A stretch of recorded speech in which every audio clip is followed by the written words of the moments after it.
Good day, everyone. I am Lost presenter. My topic is all about feedbacking and assessing writing. When we say feedback, it is an objective description of a student's performance intended to guide future performance. Feedbacking and assessing writing is to communicate how the student can improve by detailing his or her strengths and weaknesses, regardless of the genre of writing. All feedback should contain criticism on the content as well as the quality of the writing itself. Let's go to the steps in giving feedback and assessing learners' writing. First off, we have here the narrow the focus. When we say narrow the focus, it means that when responding to writing, we need to think about what we really want our students to know. We can comment on everything because students won't learn all the things like we hope they will. Instead, we can provide fewer comments that are meaningful, suggestions worded in a way that are sensitive to students' perceptions. For example, if a student's essay is full of spelling errors, it's not necessary to circle every word, although it may be tempting to do so. Why not just write or leave a comment? Please check spelling throughout the essay, or please ask a parent help you spell check. These comments are more positive and seem like less of Sisyphean task. Second, ask questions instead of making statements.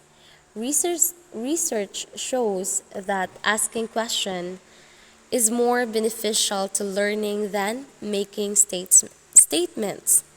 Questions push people to figure out answers on their own in terms of wanting to influence students' self-talk in a positive way. Consider the following. Maybe you notice a student's essay is wrapped with run-ons.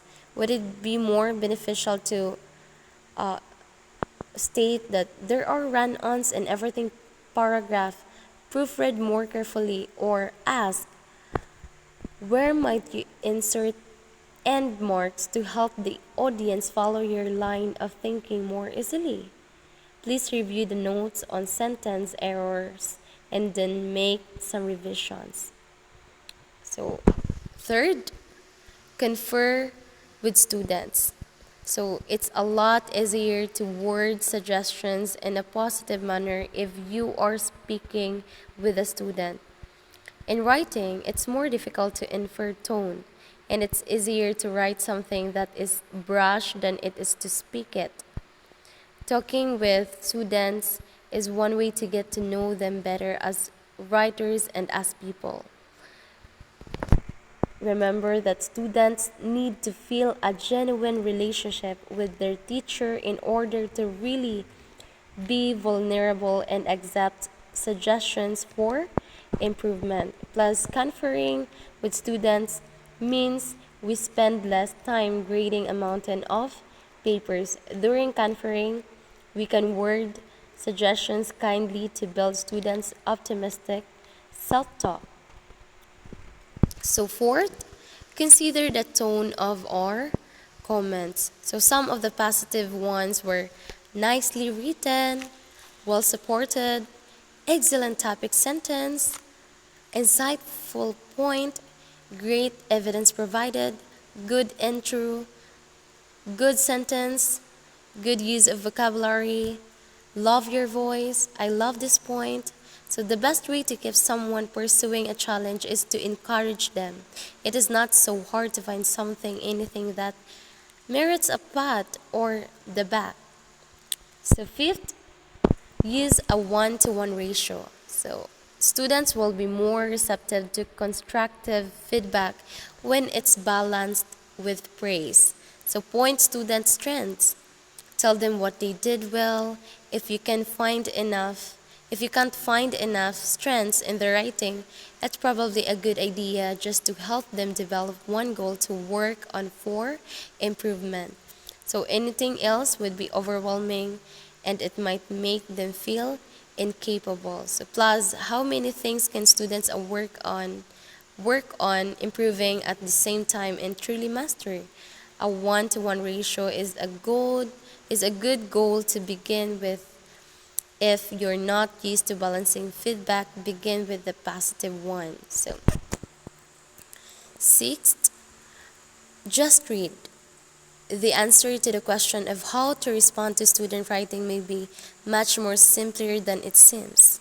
The first time you look at a student's essay, just read it. Take time to reflect on what you read before making any comments.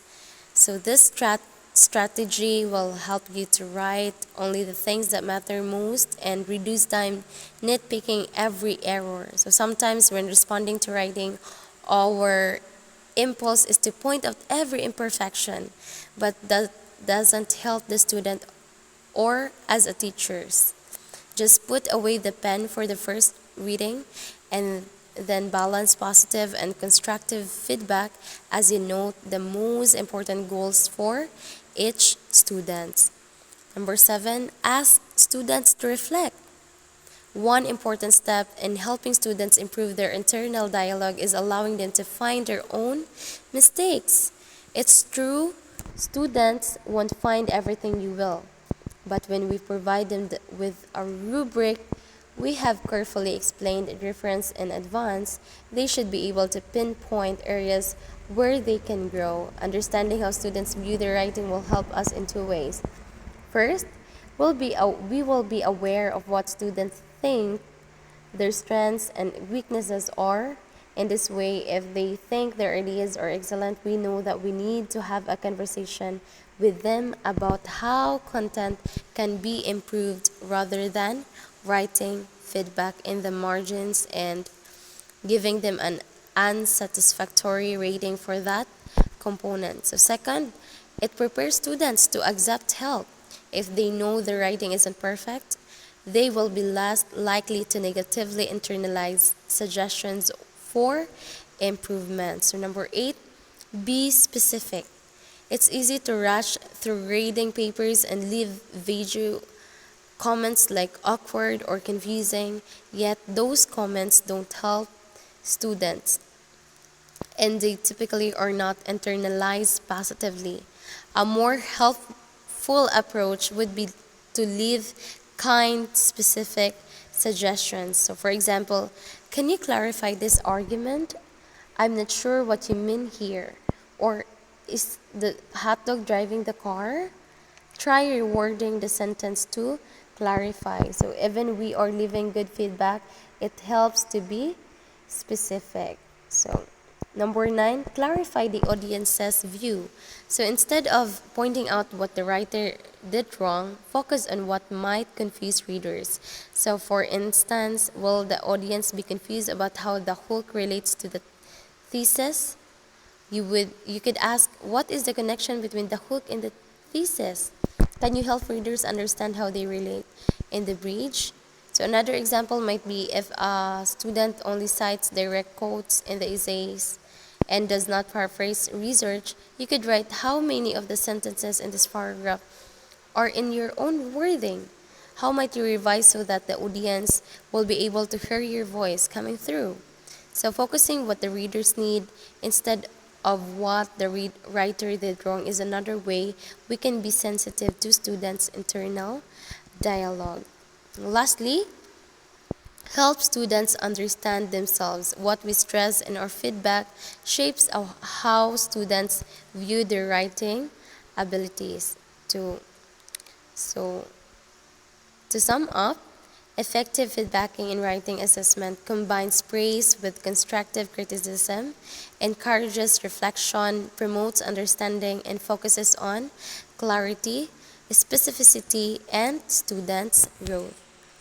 So I think that's it. Thank you and God bless.